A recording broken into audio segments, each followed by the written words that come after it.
It's my pleasure also now to introduce Zachary Watt, Zachary's favorite Watts, speaking for the trimester class. Thank you.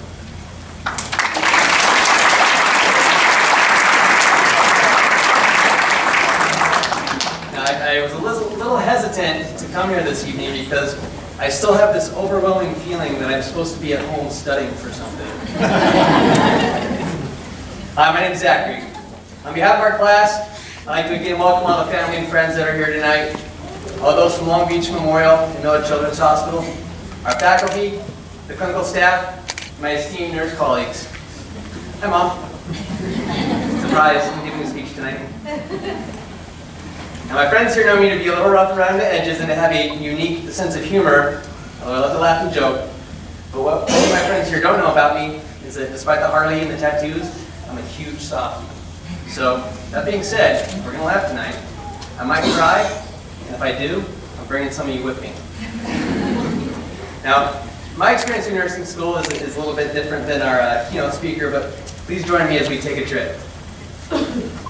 I'd like to talk about something that we learned in first semester called PTSD, Post-Traumatic School Disorder. Now, this is a phenomenon that begins to develop around your second week of your first semester in nursing school. And since I'm an evidence-based practice nurse, I'm going to use the literature, the DSM, so I'm going to prove it to you. Post-Traumatic School Disorder. I might have changed some words. A. The person has been exposed to a traumatic event in which both of the following are present. 1.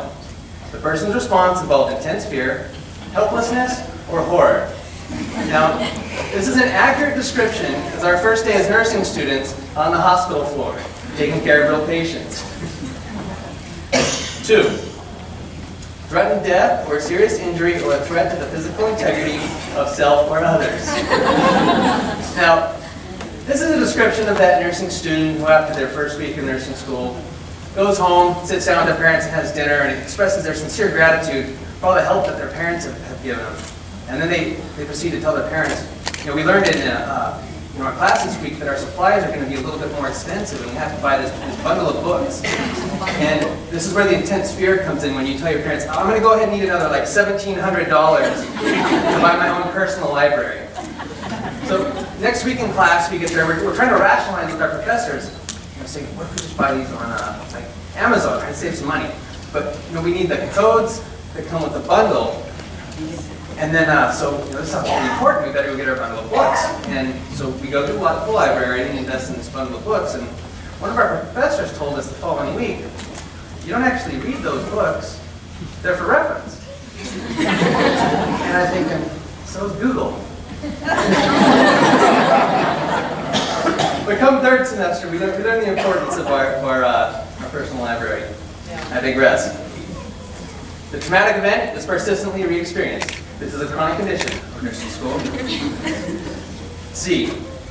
Markedly diminished interest or participation in significant activities. Fun for us becomes literature reviews and vector analysis of electrocardiograms. Feeling of detachment or estrangement from others. A lot of us didn't get to see our family and friends for the last 2 years, but we've got a new family now. A sense of a foreshortened future, which is exactly how I felt after my first Nursing 200 exam. Some of the persistent symptoms include difficulty falling or staying asleep, because you're care planning,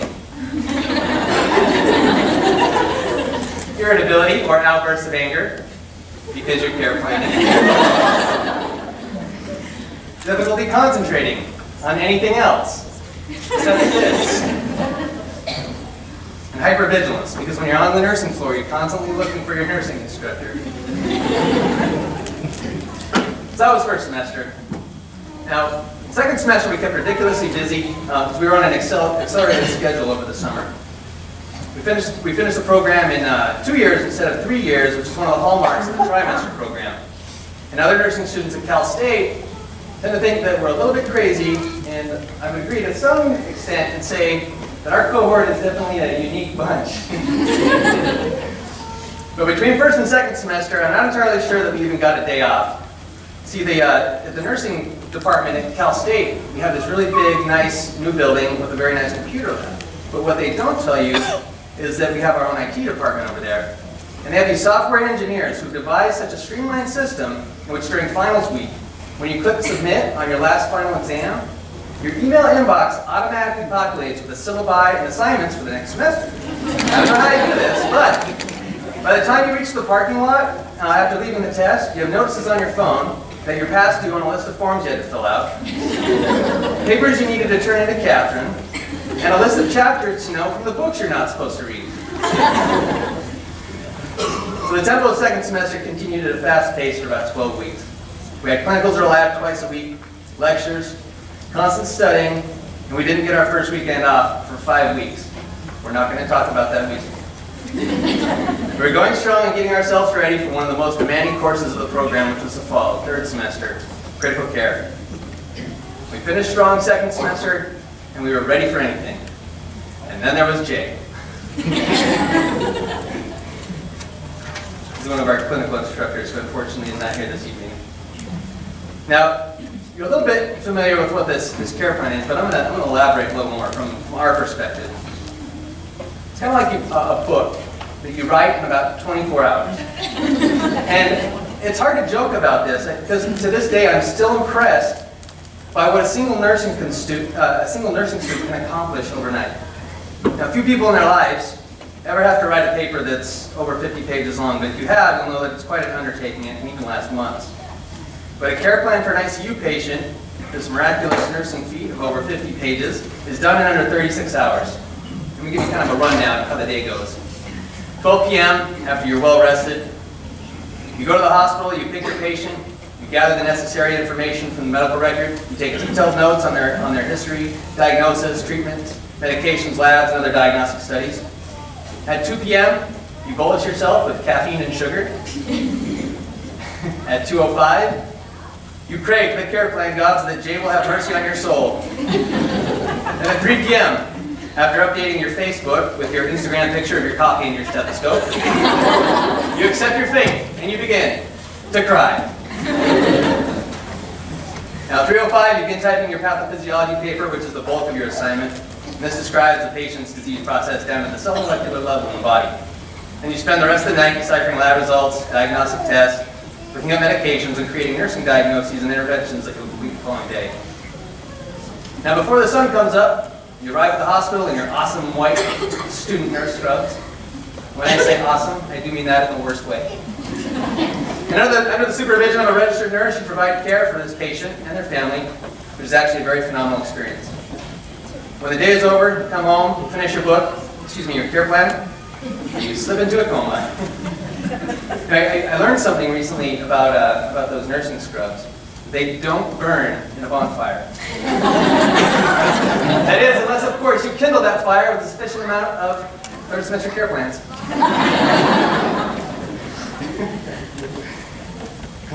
Third semester, we also studied psychology and mental health. And I can remember sitting in lecture, listening to all the complex mental health diseases, and I know somebody was pondering, I wonder if I have that. Particularly when considering your own behavior over the last year. It includes social isolation, obsessive compulsive behavior, drastic mood swings, a loss of appetite followed by binge eating, irritability, and insomnia. And then you find solace in that that's normal behavior for a nursing student. Now, fourth semester was pediatrics as well as labor and delivery. I never realized how much work kids could be. And during my labor and delivery shifts, there was a lot that I never realized. Now, working with kids had a big learning curve for some of us, and others were naturals. Many students found their niche here this semester, and personally, I found as many ways to hide as possible. And during fifth semester, we studied public health. There's one word in particular for us that describes this semester: banana. And to give the rest of you some background on why banana is so funny, is this became the center of comical relief during our long lectures this semester. Now, nursing students are healthy. We like to make smart food choices, and a banana, it's a portable snack that is self-contained in its own biodegradable wrapper, which is ideal for the on-the-go lifestyle of the student. But when you would begin to peel your banana, someone, and I won't say any names, But Jeff would be creeping with his camera waiting to take the first bite. And your picture was taken and posted for everyone to see in our class Facebook group discussion, affectionately titled Shenanigans. Now, I think Facebook discussions like this must be exactly the reason why some of our faculty don't even allow laptops in lecture, because, okay, grades are already posted, so we can't get in trouble, but all this took place in class. I remember one particular lecture after someone started this discussion with a particular video that, we'll say, demonstrated this particular young man's dance moves. There was a vacuum cleaner involved, I think. But the shenanigans escalated so much that people had to walk out of the class because they were laughing so hard. I remember the professor said something that it wasn't even that funny, which set off this chain reaction of laughter, and which continued until we took a break.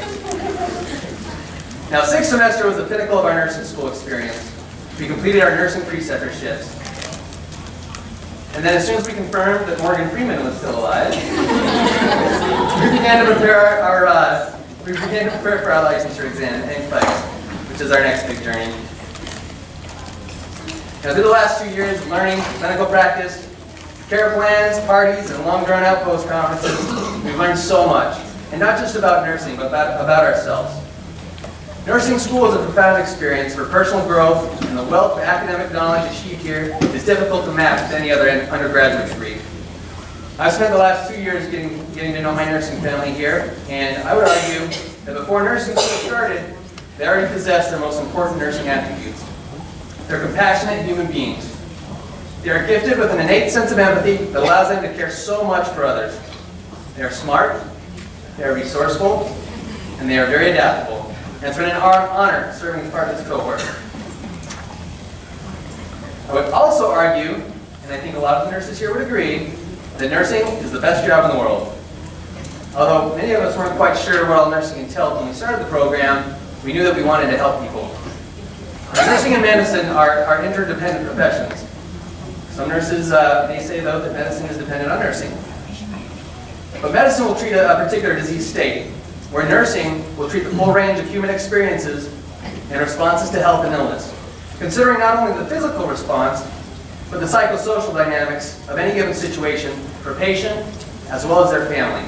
And this is really what differentiates nursing. It's difficult to articulate all the nuances of satisfaction that accompany being a nurse. And there's no other profession that exists where you work so intimately with another human being. At times, your every action is what keeps that person to the brink of death. And it's an honor to be called upon in another human's darkest hour to just be there for them.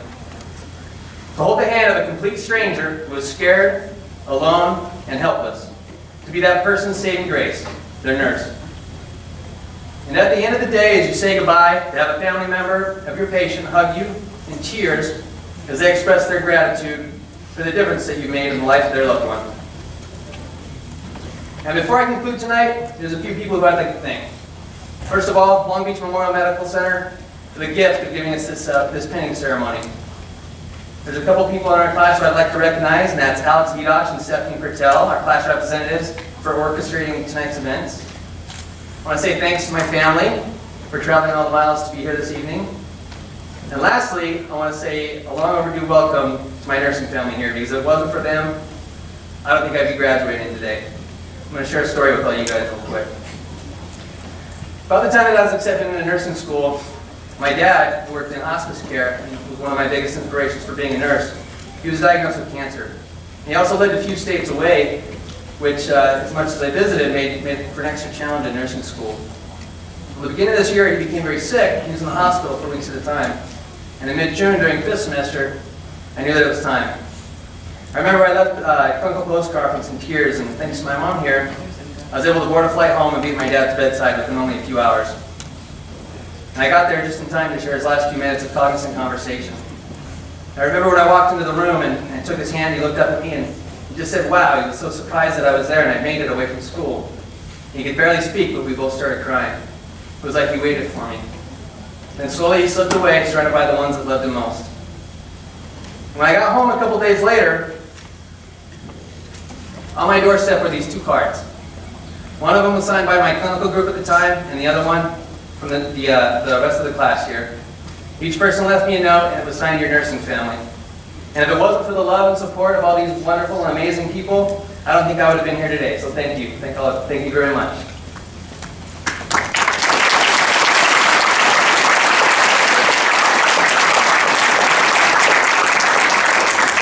It's been an honor standing here today, so please join me in celebrating the California State University Long Beach December 2013 trimester cohort.